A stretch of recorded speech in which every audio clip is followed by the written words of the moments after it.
David Jamieson is currently the Executive Vice President of J.D. Irving.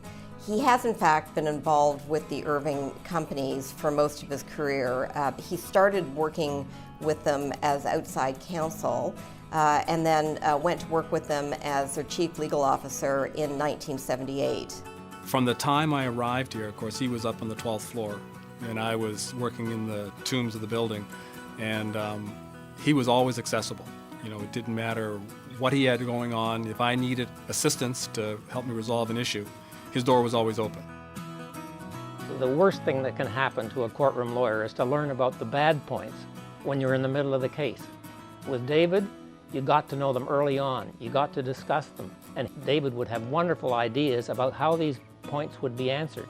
I mean, David was a genius at anticipating the problems in a case and helping you out. J.D. Irving is a privately owned and privately managed, very diverse business. But they were in the pulp and paper business, the shipbuilding business, the newspaper business, radio, television, trucking.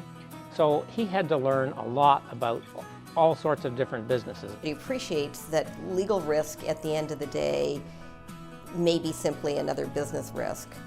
So rather than trying to create ironclad agreements that don't allow the business deal to breathe, he understands what the implications are of both sides of a point. We never felt like we were a small company when we were dealing with these big multinationals, and part of that was because he just instilled in us the confidence that we could compete in the boardroom with those folks in terms of getting the best deal. You know, that was a very eye-opening for me as a young lawyer.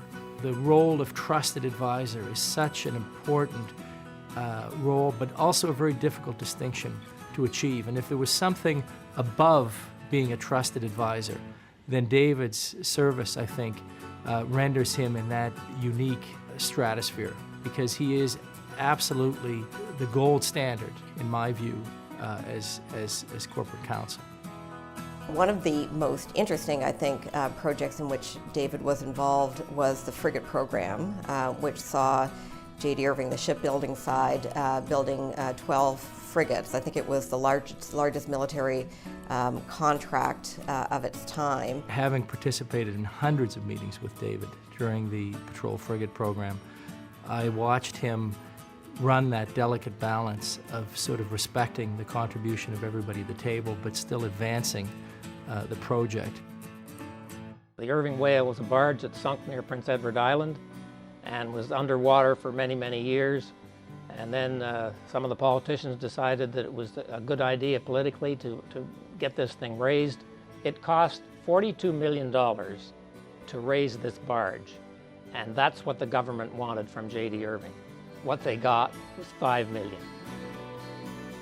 People liked to work for David Jamieson, and I think the reason is he was smart, hardworking, articulate, but at the same time a very humble man. He was interested in getting the right result for the company. David Jamieson's truly a modern Renaissance man. He's an avid sailor. He could, I'm sure, strip down a car and put it back together again. He knows something about everything, and it never ceases to amaze me, the range of knowledge that he has. As a naval aviator and as a sailor, I think he learned about patience and planning and personal responsibility. And David is one of those people that's given back an extraordinary amount in a very, very quiet way to his community. David doesn't seek the limelight, and I'm sure this tribute will be somewhat uncomfortable for him, but the fact is there are an enormous number of people who are deeply indebted to David. Integrity never goes out of style. And I think that really has been a hallmark of the way that David has conducted himself in all respects over the years. I've been with my father, my brother Rob and I, helping us grow and run the business for well over 35 years. And you've done an outstanding job. We really appreciate it. You played a major role for us in the softwood lumber agreement that benefited all of Atlantic Canada. For over 20 years, we've been exempt in probably the most difficult and litigious trade negotiations that Canada has ever gone through. Certainly the most expensive, I'm sure. And you were right there from the start, and you helped us and guided us and played a major role in negotiating that. David, it's a great tribute. Thanks very much. And You're not done yet. Keep going. Congratulations. You've been a great person, a great friend.